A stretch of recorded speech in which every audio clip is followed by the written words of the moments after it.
하나, 둘, 셋. 안녕하십니까. 예, 불교 사용 설명서 27번째 시간입니다.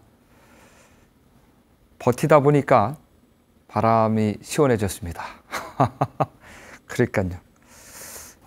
벌써 27번째 시간인데 좀 너무 늦은 감이 있지 않았는가 이제 그런 생각이 드는데요. 몇 주에 걸쳐서 부처님의 생애에 대해서 한번 이야기를 가져보는 시간을 좀 하면 어떨까라는 생각으로 준비를 한번 해봤습니다. 부처님, 역사적인 부처님, 그러니까 대승불교에서는 다불 부처님이라 해서 다양한 부처님들이 계신 건 이제 아시겠죠? 누구 계시죠? 네. 아하, 아니 약사여래불도 계시고 아미타 부처님도 계시고 다양한 부처님도 계시잖아요. 네, 근데 현 시대에서의 이제 이 부처님은 저희가 이제 서가모니 부처님의 불국토 세상에 살고 있는 거거든요. 대승불교의 입장에서 봤을 때는 저희는 지금 서가모니 부처님이 이제 건립한 불국토 세상에 살고 있습니다. 그래서 역사적으로나 그 다음에 지금 현 시대의 부처님이신 2500년 전에 석가모니 부처님에 대해서 한번 이야기를 나눠볼까 합니다. 부처님의 생애는 부처님 살아계실 때 정립되지는 않았습니다. 경전 속에 다양한 이제 그 부처님이 말씀하셨던 다양한 이제 일화나 그런 그 내용들을 추스려서 그 하나의 부처님 생애가 완성되기까지는 되게 장구한 시간이 걸렸습니다. 한 900년에서 1000년의 세월이 필요했죠. 네. 다양한 방식으로 이렇게 이 전승이 되는데 각 나라에서 다양한 내용이 조금씩 대동소이하게 달라지는 다양한 방식으로 전승이 되는데 동아시아에서는 이제 8개의 큰 챕터로 부처님의 생애를 정리를 했습니다.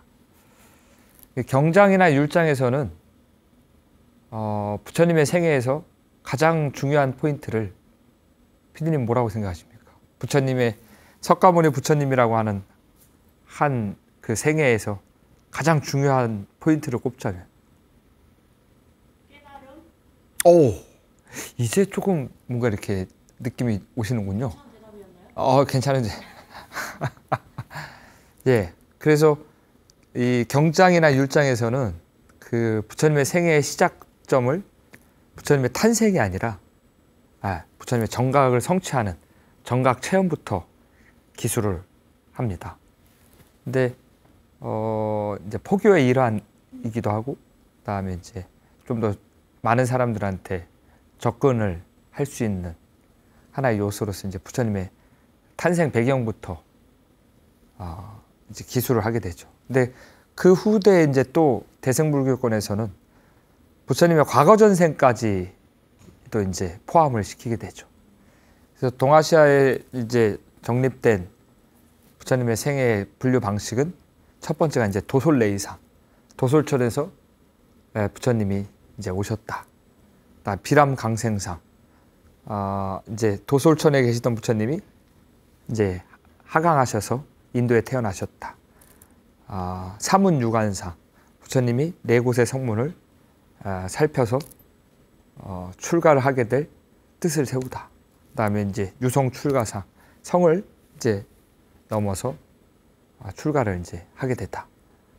그다음에 이제 설산수도상, 이제 시말라야, 눈 덮인 시말라야 그 산에서 이제 수행을 하신다. 그다음에 수화항마상, 수화항마상은 우리 한번 했었는데 마라를 항복받고 정각을 성취하신다.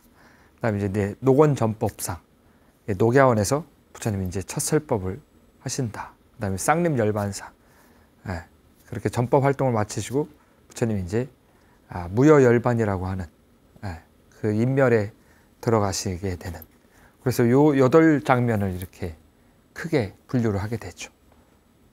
예, 그래서 부처님의 그 생애에 대해서 8장면, 큰 틀에서의 8장면을 뭔가 하나의 책을 바탕으로 이야기를 나눠보면 좋지 않을까라는 생각에서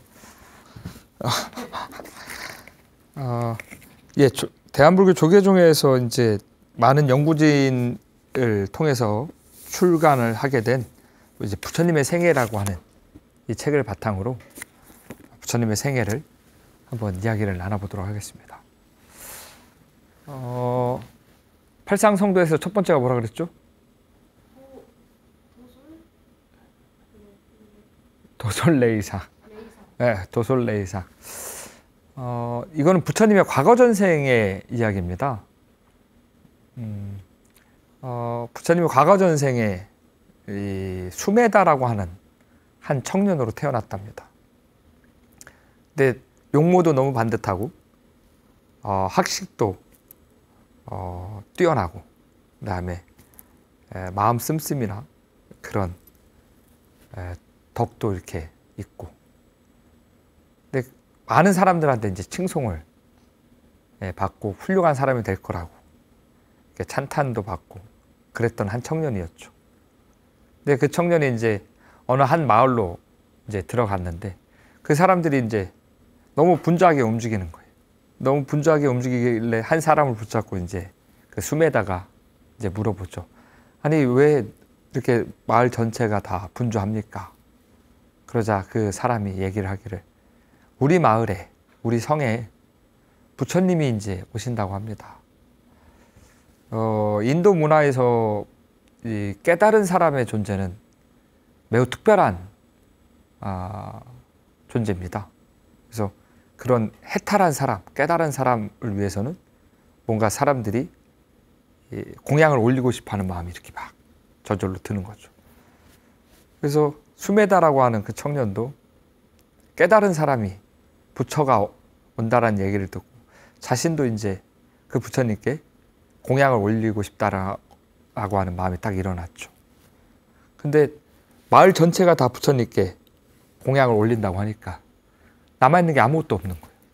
온 들판을 가도 꽃도 없고 아무것도 없고. 그래서 막 고심고심을 하는데 한 이 여인이 꽃바구니에 꽃을 들고 이렇게 지나가더래. 그래서 그 수메다라는 청년이 그 여인을 부르면서, 저에게 당신이 갖고 있는 그 꽃을 좀 파셨으면 좋겠습니다. 근데 그 여인이 이것은 파는 꽃이 아닙니다. 이것은 제 주인에게 갖다 줘야 될 꽃입니다. 그러자 수메다가, 제가 갖고 있는 전 재산, 지금 갖고 있는 돈을 모두 다 드리겠습니다. 저에게 꽃을 좀 파십시오. 근데 그 여인이 그 수메다의 그 간곡한 청을 듣고 좋습니다. 그럼 제가 7송이의 꽃을 갖고 있는데 5송이는 당신께 팔겠습니다.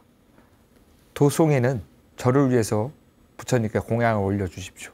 그리고 그 소원이 이루어지게 당신이 대신 마음속으로 발언을 해주십시오. 그래서 수메다는 그런 우여곡절 끝에 이제 그렇게 꽃을 받았죠. 그래서 이 7송이의 꽃을 들고 이제 부처님이 이제 지나가시는 길에 이제 꽃을 뿌립니다. 처음 5송이를 이제 뿌리면서 자신의 이제 발언을 하죠. 그 발언 내용을 한번 읽어드릴까요?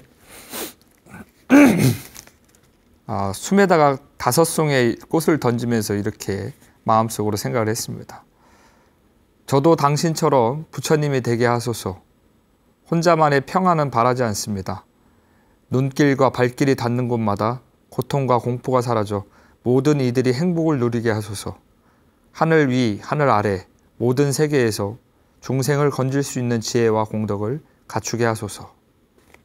그리고 나머지 2송이도 같이 던지면서 이 꽃을 공양 올린 한 여인의 소원이 이루어지게 발언드립니다 하면서 꽃을 딱 던졌는데 수많은 사람들이 이제 부처님을 위해서 등도 켜고 꽃을 던지는데 다른 사람들의 꽃은 다 땅에 떨어지는데 수메다가 던진 꽃만이 부처님 머리 위에 이렇게 다 떨어지지 않고 펼쳐지더래. 그래서 연등 부처님이라고, 네, 그 부처님이 이제 수메다를 불러서 이제 수기를 내립니다. 몇 겁의 시간이 지난 뒤에 너는 부처의 깨달음을 성취할 것이다 라고 하는 딱 수기를 내리죠. 그래서 그렇게 수메다 청년은 부처님께 이렇게 수기를 받고 끝없는 보살행을 하게 됩니다. 태어나는 곳마다 보살의 그 도를 실천하고 보시지계 인욕 정진 선정이라고 하는 보살이 마땅히 실천해야 될 수행을 이렇게 섭렵을 하게 되죠. 수 없는 생 동안 그렇게 자비행을 실천을 하게 되고, 마지막으로 이제 부처가 되기 위해서 마지막으로 태어나는 곳이 이제 도솔천이라고 합니다. 그 도솔천에 이제 한 보살로 딱 태어나게 됩니다. 도솔천에 태어난 이제 마지막 생을 받게 되는 보살은 이제 자신의 이제 그 목숨이 얼마 남지 않은 걸 알고 마지막 환생, 그러니까 태어날 곳은 이제 정하게 되죠. 마지막 태어날 곳을 이렇게 정하다 보니까 가장 집안이 훌륭하고 덕이 있고 복이 있는 그 집안을 선별을 하다 보니까 인도의 샤카족이 너무나 이제 좋은 집안이었던 거죠. 그 수메다의 이 전신이었던 그 보살은 인도의 그 카필라 성의 이 왕인 슈토다나 왕의 그 다음에 마야 왕비의 그 태에 들어가게 됩니다. 여기까지가 이제 도솔레이상의 이제 설명이죠. 이제 비람강생상이라고 해서 그 도솔천에 계셨던 보살이 이제 사바세계로 이제 하강하는 그러한 장면입니다. 부처가 태어나는 이제 장면인 거죠. 카필라성의 수토다나 왕의 부인이었던 마야 왕비는 한날은 꿈을 꾸는데 너무나 하얗고 고귀한 그 코끼리가 6개의 이제 상아를 가지고 있는 코끼리가 자신의 품으로 이렇게 탁 들어오는 꿈을 꾸더래.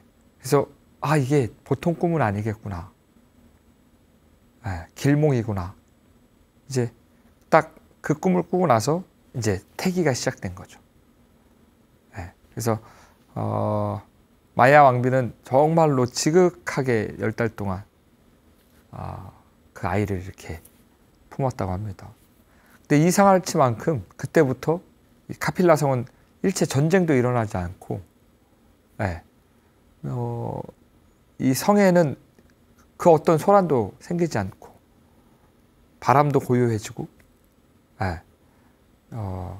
이제 곡식도 풍성하게 있고 날씨도 너무나 온화하고 그런 날들이 계속됐다 그래요.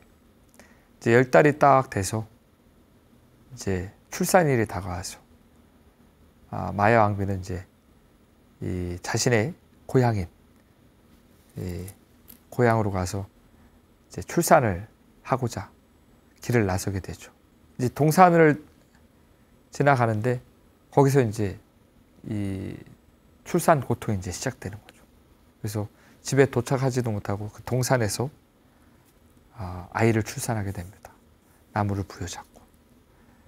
그 아이가 바로 이제 우리가 앞으로 이제 배우게 될 부처님, 지금의 이제 시다르타라고 하는 한 인간이 거기서 이제 태어나게 됩니다. 뭐 경전상에서는 이 옆구리에서 태어났다라고 하는 그런 이야기도 전해집니다. 또 경전상에서는 부처님은 태어나자마자 사방으로 7발자국을 걸으셨다 그래요. 7발자국, 사방으로 7발자국을 걸으신 다음에 이제 얘기를 한 거죠. 아니, 하늘 위나 하늘 아래 내가 존귀하니 내가 마땅히 삼계에서 고통받는 중생들을 편안하게 하리라. 그래서 마야 왕비는 그렇게 그 동산에서 아이를 출산하게 됩니다. 그래서 그 아이를 안고 다시금 카필라성으로 돌아오게 되죠. 성에 있는 모든 사람들은 다 너무나 이제 축제 분위기였죠. 네. 존귀한 왕자가 태어났으니까. 그다음에 사람들도 다 느꼈을 겁니다. 아이가 이렇게 태어남으로 인해서 주변이 너무나 이제 환해졌다라고 하는 거예요. 그래서 사람들 막 저마다 이렇게 그 아이를 보고 싶어서 이제 안달이 났죠. 수도다나 왕도 너무 오랜 시간 동안 아이가 없었는데 그렇게 특별한 아이가 이제 태어나니 너무나 이제 기뻤었죠. 근데 안타깝게도 3일 만에 마야 왕비는 이제 죽음을 맞이하게 됩니다. 그래서 마야 왕비가 이렇게 죽고 나서 마야 왕비의 동생이었던 마하빠자 빠띠라고 하는 여동생이 이제 어린 태자를 키우게 되죠. 수도다나 왕은 모든 것을 이루는 자, 모든 것을 이룰 자라고 해서 이름을 이제 시다르타라고 짓게 됩니다. 그래서 이제 너무나 이게 모든 이 사람들이 보면서 훌륭한 사람이 될 거라고 다 이렇게 얘기를 하죠. 근데 저 멀리 히말라야에서 수행을 하던 한 선인이 있었는데 그 선인이 하루는 조용하게 이렇게 명상을 하고 있었더랍니다. 명상을 하고 있는데 주변에서 이제 그 천신들이 막 서로 떠들면서 기뻐하더래, 박수를 치면서. 그래서 이 선인이 아시따라고 하는 선인이 이제 천신들한테 이제 묻습니다. 뭐가 그렇게 기뻐서 이렇게 박수를 치면서 환호를 합니까? 라고 하죠. 저기 그 카필라 성의 석가족에 한 아이가 태어났는데 너무나 위대한 아이가 태어났다. 너무나 위대한 아이가 태어나서 우리는 너무나 기뻐서 이렇게 환호를 하고 있다. 그래서 아시타 선인도 너무나 궁금한 거예요. 천신들이 이렇게 기뻐하는 모습을 보고. 그래서 그 카필라 성으로 이제 갑니다. 가서 너무나 이제 유명한 사람이었기 때문에 왕도 서슴없이 이제 선인에게 자신의 아들을 이렇게 보여주죠. 근데 아시타 선인이 그 태자를 딱 보자마자 눈물을 흘립니다. 그러니까 부왕인 수도다나 왕이 이제 너무나 걱정스러운 거죠. 뭔가 이렇게 불길해서 이렇게 우는 건가? 아니, 선인이시여 왜 이렇게 눈물을 흘립니까? 우리 아이에게 뭔가 불길한 일이 있습니까? 그러자 이제 아시타 선인이 아닙니다. 태자는 너무나 훌륭하게 성장할 것입니다. 천신과 인간의 이익을 위해서 법륜을 굴릴 자이십니다. 아무런 전쟁 없이 세상을 통치할 자입니다. 근데 어찌하여 눈물을 그렇게 흘리십니까? 그러자 그 아시타 선이 얘기를 합니다. 태자가 전륜성왕이 되든가 붓다가 되든가 저는 이 태자의 성장을 지켜볼 수 없기에 이렇게 눈물을 흘립니다. 그렇게 이제 아시타 선인이 예언을 하게 되죠. 재밌죠?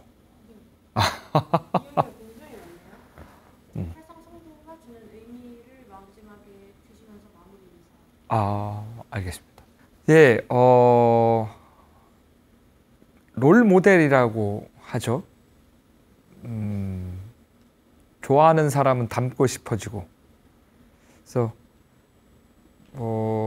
붓다라고 하는 한 존재가 혹자들은 부처님을 신으로 이렇게 바라보기도 하지만 불교를 수행함에 있어서 부처를 신으로 생각하는 사람은 아마 없을 겁니다. 불교는 지극히 부처가 되고자 노력하는 종교입니다. 그러기 위해선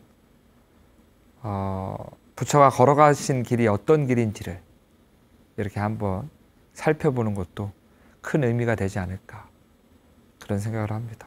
그래서 8개의 장면 가운데 오늘은 도솔레이상과 비람강생상이라고 하는 이 두 가지 장면에 대해서 이야기를 나눠봤는데요. 앞으로 이제 3번에 더 걸쳐서 부처님의 생애를 공부를 하다 보면 부처님이 이러한 고민이 있었고 이렇게 정진하셨고 그다음에 이렇게 자신의 깨달은 것을 사람들에게 나눠주셨고 이렇게 세상에 이익을 전해주셨구나 라고 하는 것을 이제 배워가시다 보면 좀 더 불교와 가까워지지 않을까 그런 생각을 하게 됩니다. 늘 말씀드리지만 불교는 잘 사용되어야 되는 것입니다. 마음을 씀에 있어서 불교가 여러분들에게 잘 사용되는 하나의 도구로서 값진 인생을 살아가는 하나의 방법으로서 활용되기를 간절히 발언드리겠습니다. 편안한 마음을 위해서 불교를 사용하는 그런 불자가 되시길 바랍니다. 감사합니다.